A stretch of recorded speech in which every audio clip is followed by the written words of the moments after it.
கன்னியாகுமரி மாவட்டத்தை சேர்ந்த திமுக மகளிர் அணி நிர்வாகிகள் ஏராளமானோர் அதிமுக பொதுச் செயலாளர் எடப்பாடி கே பழனிசாமி முன்னிலையில் கழகத்தில் இணைந்தனர்.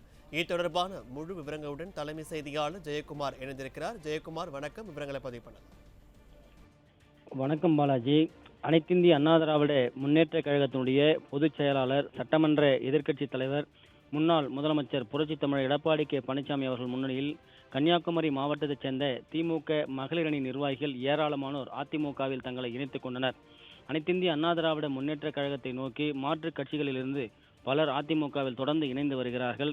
குறிப்பாக சென்னை பசுமை வழிச்சாலையில் இருக்கக்கூடிய அனைத்திந்திய அண்ணா திராவிட முன்னேற்ற கழகத்தினுடைய பொதுச் செயலாளரும் சட்டமன்ற எதிர்க்கட்சி தலைவரும் முன்னாள் முதலமைச்சருமான புரட்சித் தமிழர் எடப்பாடி கே பழனிசாமி அவருடைய இல்லத்தில் கன்னியாகுமரி மேற்கு மாவட்ட கழக செயலாளர் ஜான் தங்கம் ஏற்பாட்டில் கன்னியாகுமரி மேற்கு மாவட்ட மகளிர் அணி தலைவி முன்னாள் IRS அதிகாரியுமான கிளாட்சி லில்லி தலைமையில் கன்னியாகுமரி மாவட்டத்தைச் சேர்ந்த கிள்ளி ஊர் சட்டமன்ற தொகுதி திமுக மகளிர் அணி தலைவி மேரி விஜயா, துணைத் தலைவிகள் அமிர்தாபாய், லீலாபாய், ஜெயந்தி, பையன்குளம் ஊராட்சி மன்ற திமுக மகளிர் அணி அமைப்பாளர் லிட்டில், அதேபோன்று கன்னியாகுமரி மேற்கு மாவட்டத்தை சேர்ந்த திமுக மகளிர் அணி நிர்வாகிகள் என 100க்கும் மேற்பட்டவர்கள் அதிமுகவுடைய பொதுச் செயலாளர் எடப்பாடி கே பழனிசாமி அவர்கள் முன்னிலையில் தங்களை அனைத்திந்திய அண்ணா திராவிட முன்னேற்ற கழகத்தில் இணைத்துக் கொண்டனர். அதிமுகவில் இணைந்த அனைவருக்கும் தனது வாழ்த்துக்களை அனைத்திந்திய அண்ணா திராவிட முன்னேற்ற கழகத்துடைய பொதுச் செயலாளர் அவர் தெரிவித்துக் கொண்டார்.